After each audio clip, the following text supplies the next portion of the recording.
Hola compañeros, el día de hoy vamos a hablar de la embriología del sistema tegumentario. Nuestro grupo está compuesto por Laura Isabela Rodríguez, Ferney Ordóñez Escobar, María Fernanda Piña y la persona que les habla, Gabriela Ramos Garzón. A continuación podemos observar la tabla de contenido de la exposición.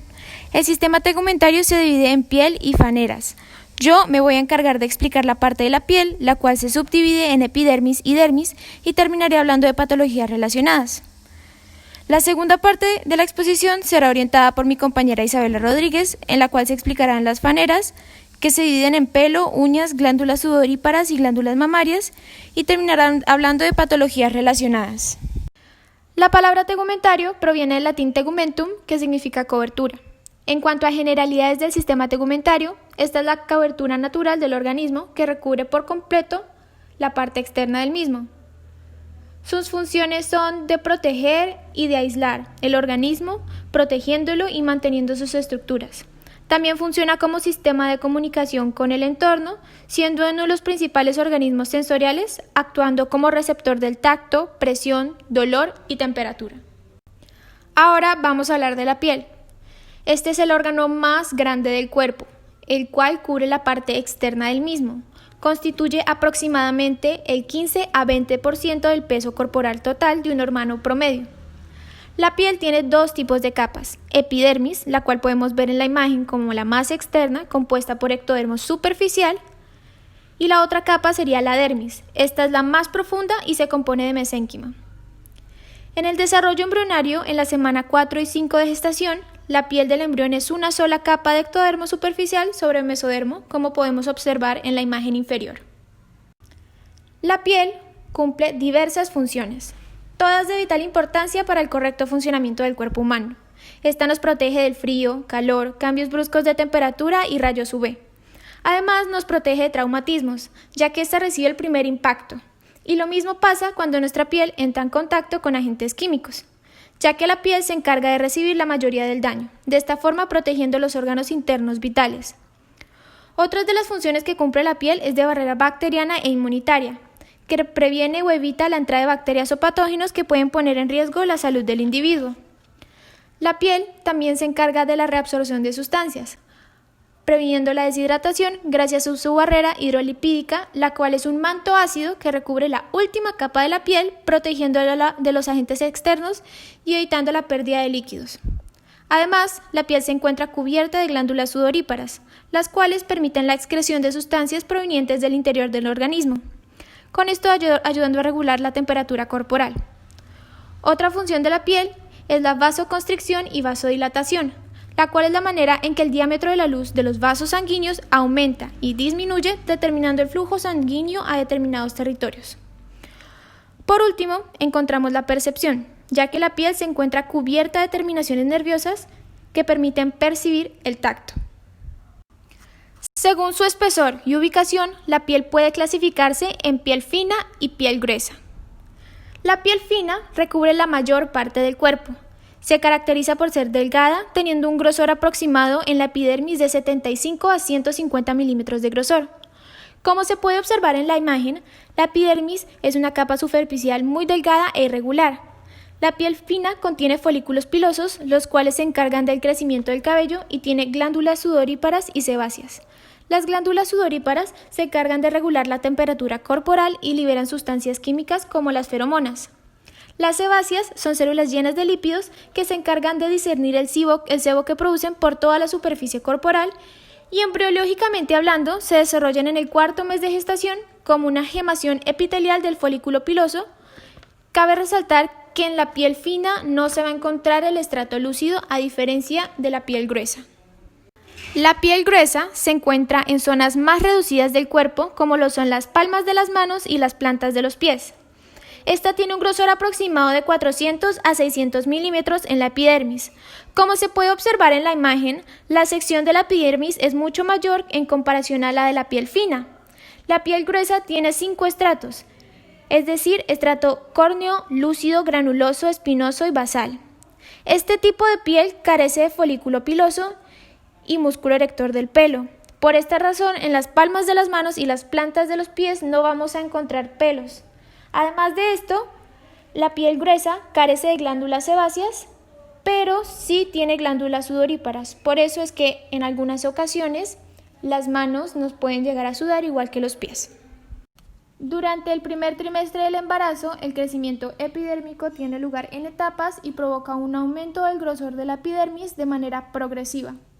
El rudimiento de la epidermis es la capa de células del ectodermo superficial. Estas células proliferan y forman una capa de epitelio escamoso, el peridermo y una capa basal. El peridermo es el resultado de la proliferación y escamación de la epidermis. Las células del peridermo exfoliadas forman parte de la sustancia grasa blanca más conocida como unto sebáceo, el cual cubre la piel del feto. Durante el periodo fetal, el unto sebáceo protege la piel en desarrollo frente a la exposición del líquido amniótico, el cual tiene concentraciones de urea que podrían llegar a afectar la piel en desarrollo. Además de esto, el unto sebáceo graso facilita el parto. Por último, la capa basal de la epidermis se convierte en el estrato germinativo, que produce células nuevas que son desplazadas a capas más superficiales. Ahora vamos a hablar de manera más específica de la epidermis y cada una de sus capas. La primera capa y más profunda de todas es la capa basal. Esta se encarga de la producción de células nuevas. Las células de esta capa se apoyan en la lámina basal y se caracterizan por ser pequeñas, cúbicas o cilíndricas cortas. El tipo de unión que se presenta en esta capa son diversas. Se unen a los queratinocitos por los desmosomas y a la lámina basal por hemidesmosomas. Esta capa es la encargada de generar las crestas y depresiones que dan origen a las huellas dactilares. Capa espinosa. Esta es la capa más gruesa de todas. Está compuesto por células poliédricas aplanadas de forma irregular con puentes intercelulares, como lo son los desmosomas. Las células de esta capa son ricas en ADN, el cual es necesario para la síntesis proteica que resultará en la producción de queratina. Debido a su apariencia, las células pertenecientes a esta capa son llamadas espinocitos. Capa granular. Esta capa ocupa la mayor parte de la superficie. Tiene un promedio de 3 a 5 capas de células gruesas. En esta capa se inicia el proceso de queratinización, ya que contiene pequeños gránulos de queratoialina que se componen de cristeína e histidina.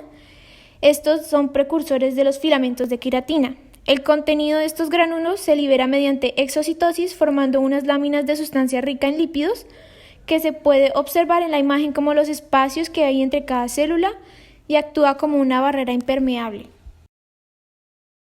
Capa córnea. Esta es la última y más superficial de las capas.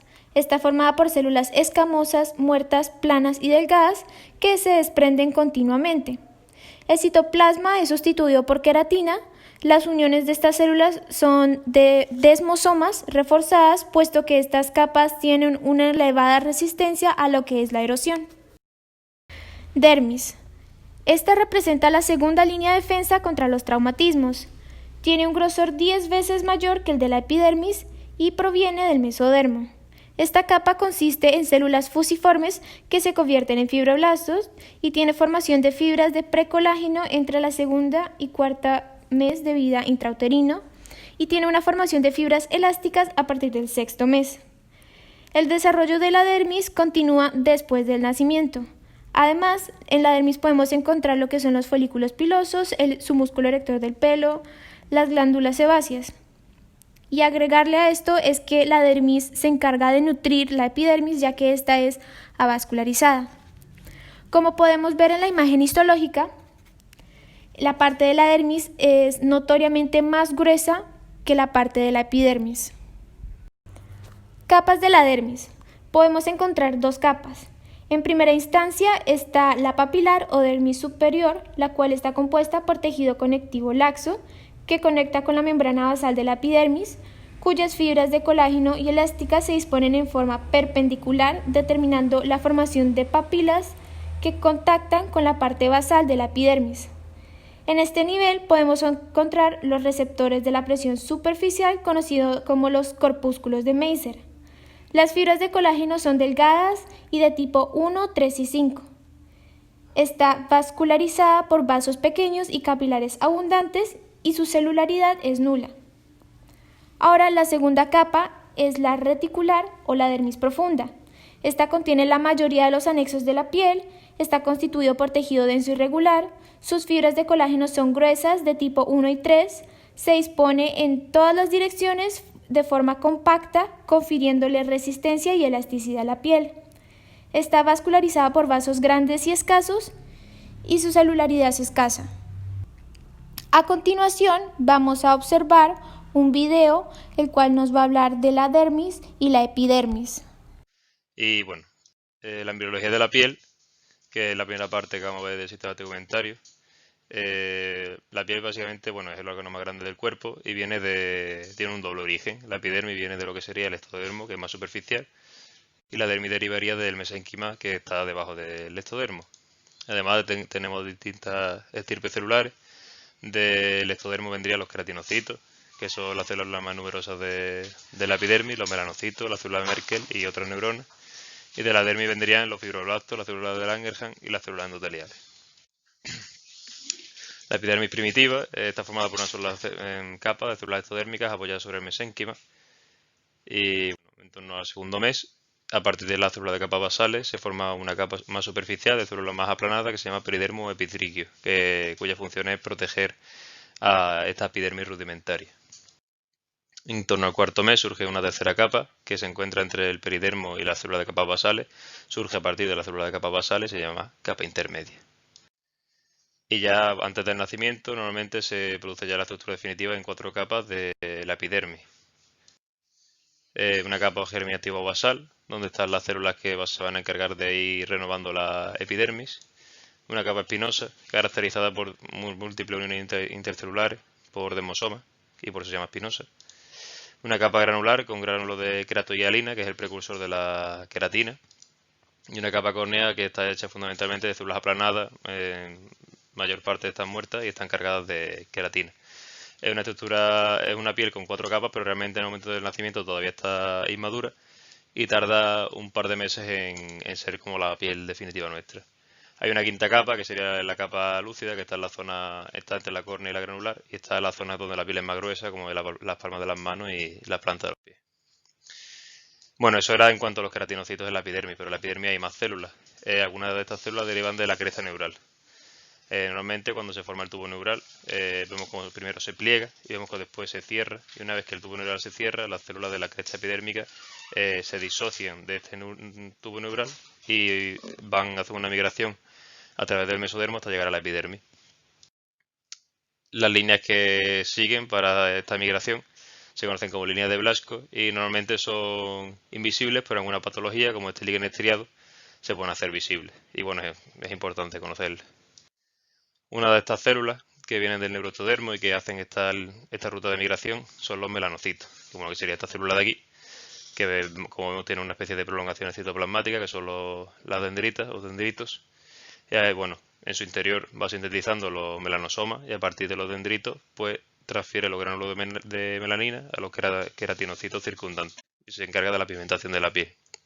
Aquí tendríamos un melanocito con su dendrito y bueno, y aquí tendríamos los melanosomas que se transfieren a los queratinocitos. Eso en cuanto a la epidermis. Después tenemos también la dermis, que recordemos que se formaba del mesénquima subyacente, que no vienen del ectodermo, y tienen 3 fuentes. La dermis de los miembros superior e inferior y de la pared corporal vienen del mesodermo de la placa lateral. La dermis de la espalda viene del mesodermo paraxial. Y la dermis de la cara y del cuello sí viene del ectodermo, viene de la cresta neural. Pero bueno, como vemos, solo una pequeña parte en general suele venir del mesénquima subyacente. A la dermis primitiva se divide en corio y subcorio, que lo tenemos aquí. Básicamente en torno al tercer o cuarto mes, el corio, mediante una serie de fuerzas de tensión y de compresión, interactuando con la epidermis primitiva, con las células de capas basales, forma una serie de papilas dérmicas y de crestas epidérmicas en compensación. Estas serían las papilas dérmicas que se introducen en la epidermis como la pieza que corresponde serían las crestas epidérmicas. Las papilas dérmicas son muy importantes porque es donde van a estar los vasos que van a nutrir y se van a encargar del soporte de la epidermis, y también vamos a encontrar muchas terminaciones nerviosas que van a controlar sensaciones como de calor o de frío. Y además las papilas dérmicas y las crestas epidérmicas a nivel macroscópico se ven como los dermatoglifos o huellas dactilares, que en general tienen 6 patrones, que son los que están aquí. Los dermatoglifos, bueno, ya sabemos que para qué sirven, pero bueno, a nivel de patología, cuando hay algunos trastornos en la embriología, se pueden modificar y a veces el análisis de huellas dactilares puede servir para hacer ciertos diagnósticos en la clínica. Ahora que terminamos de ver el video explicativo, vamos a pasar a hablar de patologías relacionadas con la piel. De la primera de la cual vamos a hablar es la ictiosis. Esta es una familia de problemas genéticos caracterizados por piel seca, engrosada y escamosa. Existen muchos tipos de ictiosis, pero solo vamos a hablar de dos en específico. Primero encontramos la ictiosis vulgar. La ictiosis vulgar es muy común y sus síntomas son muy leves y se da en 1 de cada 250 personas, pero lo que pasa es que no es diagnosticada con mucha frecuencia, ya que sus síntomas son leves. Esta tiende a confundirse con simplemente piel seca. Por otro lado encontramos la ictiosis ligada al cromosoma X. Esta es mucho menos común y es más severa que la vulgar. Esta solo se manifiesta en hombres, presentándose en 1 de cada 2.000 a 6.000 bebés. Ahora, hablando más específicamente de la enfermedad, tenemos que saber que los defectos de la enfermedad solo afectan como tal el estrato córneo, ya que este tiene defectos en proteínas de queratina, causando anomalías en la formación de los cornocitos. Además de esto, en algunos tipos de ictiasis, como es la Lerkin, no se forman los cuerpos lamelares. Ahora, hablando como tal de cómo es la vida del paciente con ictiosis, este debe vivir en ambientes húmedos y cálidos, ya que estos hacen que los síntomas no se vean tan enmarcados o no se vuelvan tan severos. Y además de esto, en cuanto a cura o tratamiento, pues no hay cura, lamentablemente, pero los tratamientos se enfocan en prevenir esta resequedad en la piel. De la segunda patología de la cual vamos a hablar es el síndrome hendidura displasia ectodérmica ectrodactilia. Esta es un trastorno hereditario autosómico dominante de expresión variable y penetración incompleta. Cuando yo digo penetración incompleta, me refiero a que el individuo que hereda este gen anómalo no necesariamente va a como tal a desarrollar la enfermedad, pero sí tiene un riesgo del 50% de pasárselo a su descendencia. Para poder determinar si se padece de este síndrome se deben verificar 3 criterios, los cuales son la ectrodactilia, displasia ectodérmica y paladar hendido. El origen de este síndrome está muy relacionado con lo que es alteraciones en el desarrollo ectodérmico embrionario, lo cual explica los diferentes síntomas presentes. En cuanto a tratamiento de esta enfermedad, de este trastorno, el paciente debe recibir un asesoramiento genético, una corrección quirúrgica de todas las alteraciones como son el paladar hendido y pues diferentes deformidades que se pueden encontrar en el cuerpo, y también debe recibir un tratamiento odontológico y terapia de lenguaje. De la última patología de la cual vamos a hablar es la aplasia cutis congénita. Esta es una condición que se caracteriza por la ausencia congénita de áreas de piel en zonas variables, pero más comúnmente esta se ve afectada en lo cual es el vértex, el cual es la sutura sagital que conecta con los huesos parietales de la cabeza, este siendo el punto más alto de la misma. 3 de cada 10.000 nacidos nacen con esta condición y en un 80 al 90% de los casos presentan una lesión oval. Esta es una lesión que no tiene pelo, que está delimitada de 1 a 2 centímetros en el vértex, aunque cabe resaltar que las lesiones pueden aparecer en cualquier parte del cuerpo. Existen diferentes postulados para la etiología de esta enfermedad.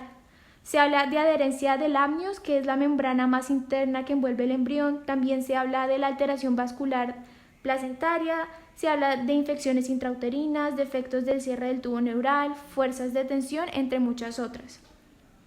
En cuanto al tratamiento de esta lesión, si la lesión es pequeña, esta tiende a cicatrizar de manera espontánea, teniendo un proceso de epitelización desde el borde hasta el centro, completándose en un periodo de 1 a 3 meses. Pero si la área afectada es mucho mayor, pues se tiene que intervenir de manera quirúrgica.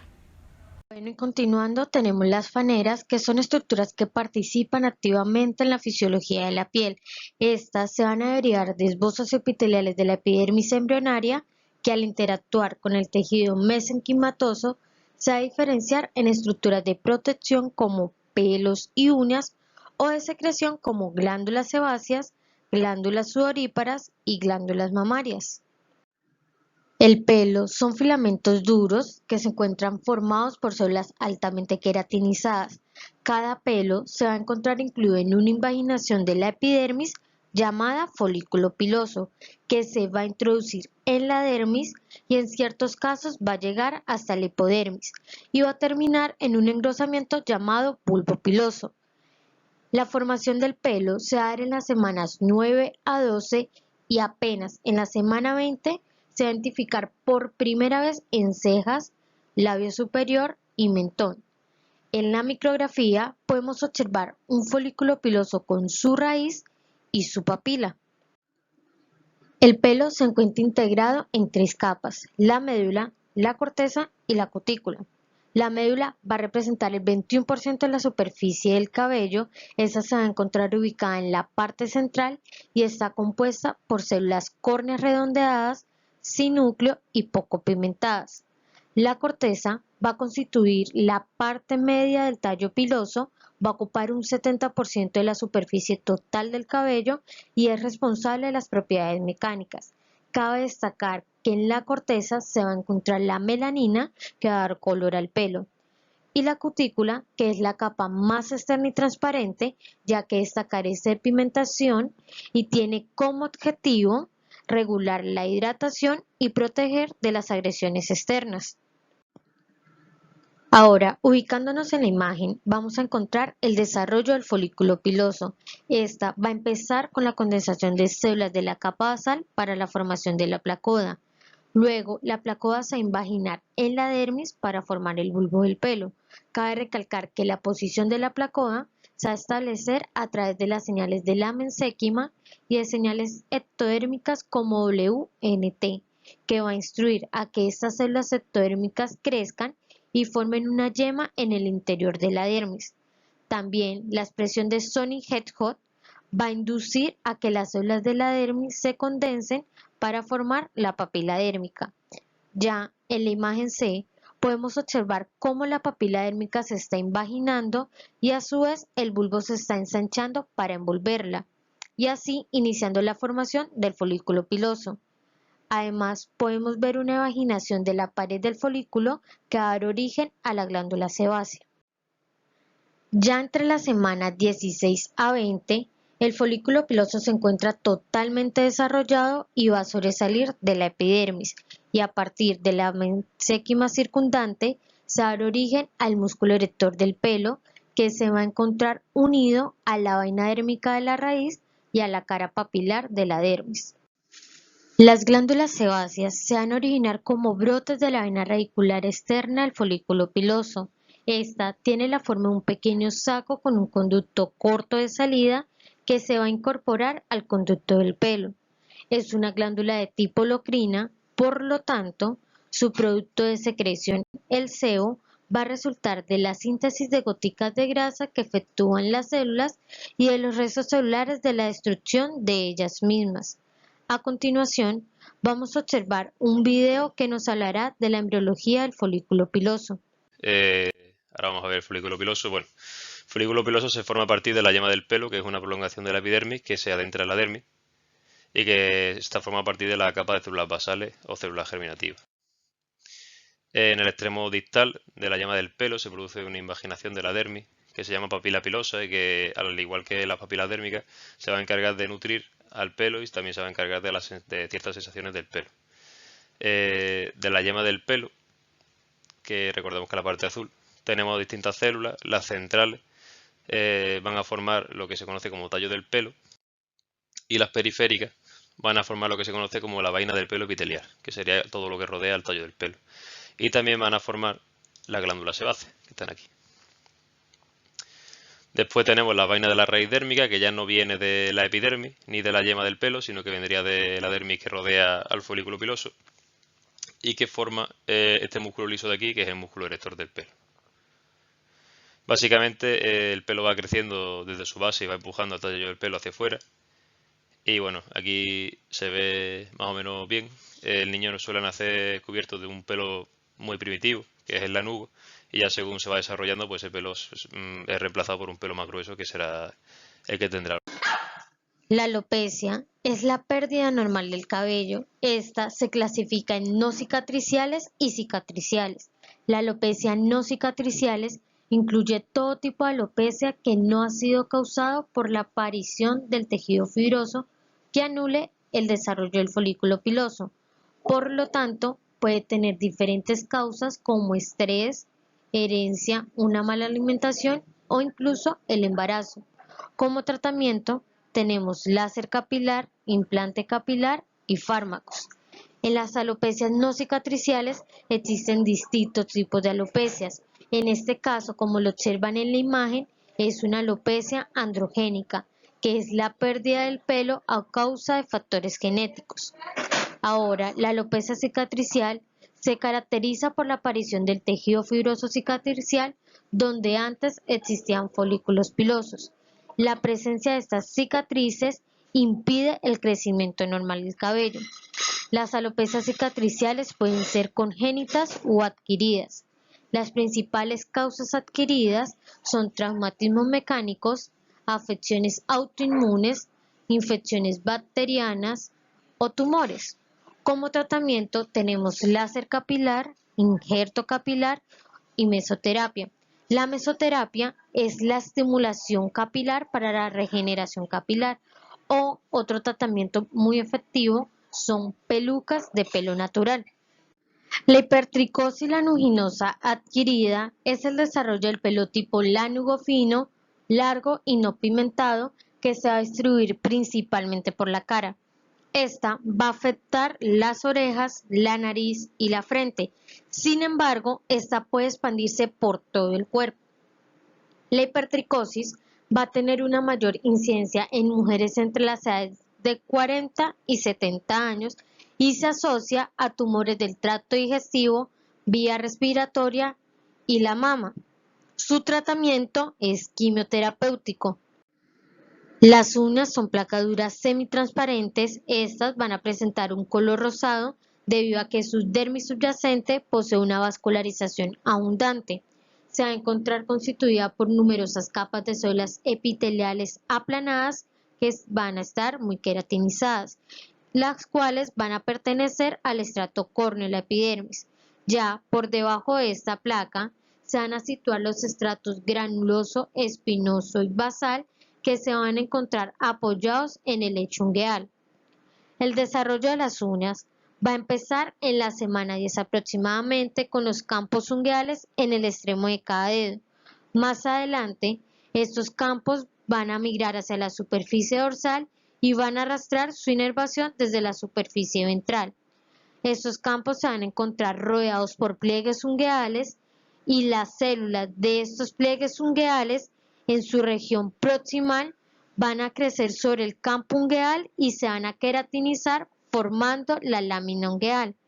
Al principio, la uña se va a encontrar cubierta por eponiquio, que es una banda estrecha de epidermis, la cual se va a generar dejando expuesta la uña menos en su base, ya que va a persistir como cutícula.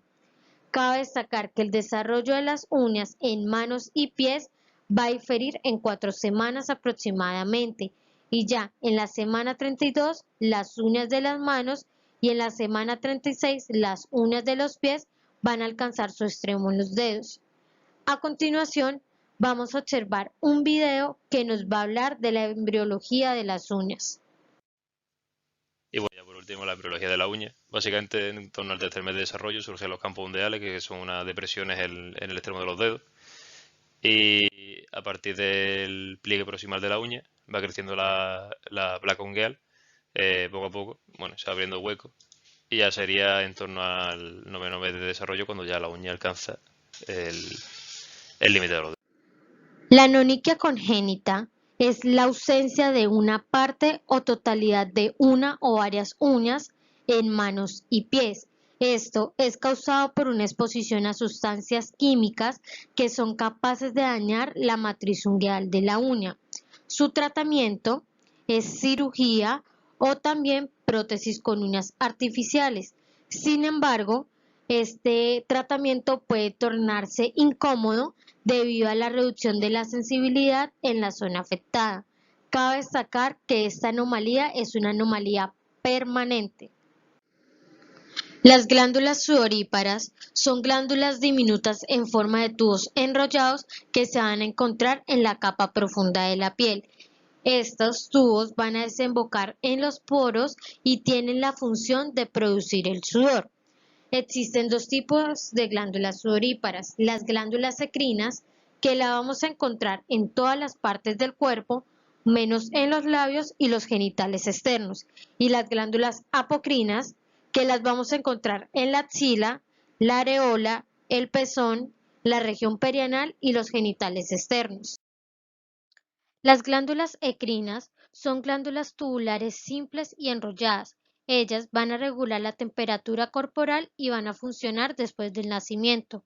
Su desarrollo va a iniciar en la 20ª semana como invaginaciones epidérmicas que crecen hasta la mesénquima subyacente en forma de yema. Conforme la yema se va alargando, su extremo distal se va a enrollar para formar la parte secretora de la glándula.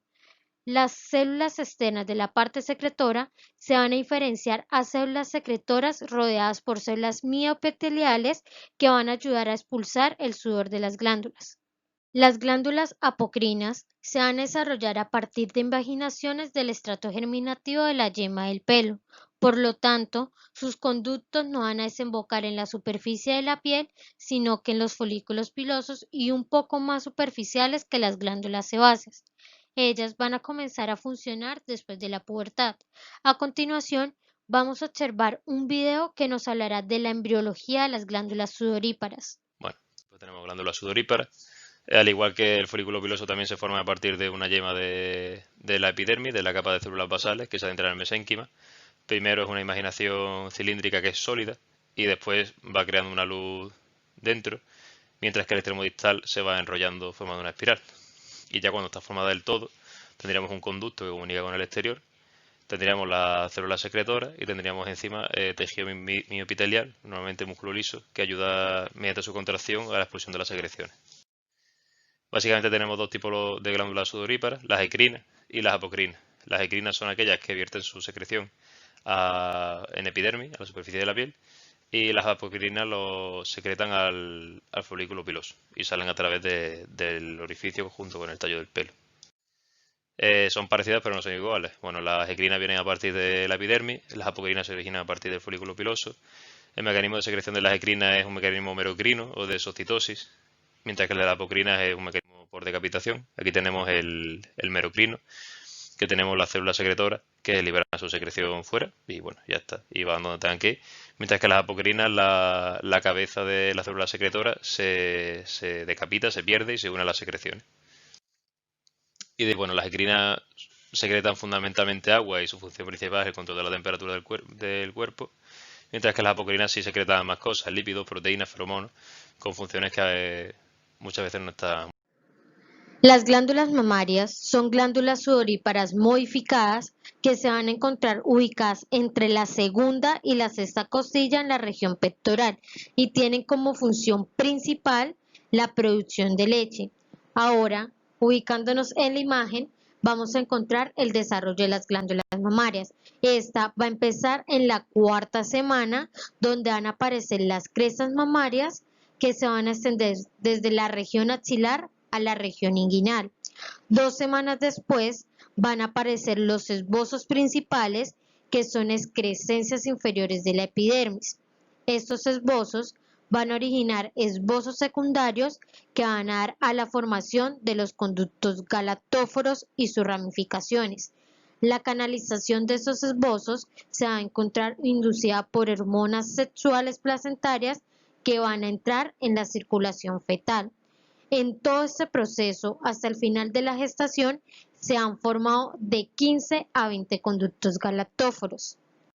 En la imagen, estamos observando las etapas progresivas del desarrollo postnatal de la mama femenina. Entonces, encontramos desde la imagen A, estamos observando la mama de una niña recién nacida y su pezón que se encuentra invertido. Ya en la imagen B, observamos que el pezón se ha elevado y esto pasa al inicio de la infancia. Ya al inicio de la pubertad, vemos cómo la areola sobresale y al final de la pubertad vemos cómo la mama ha sobresalido. Ya en la imagen E vemos cómo la mama de una joven adulta y en la imagen F la mama de una mujer embarazada.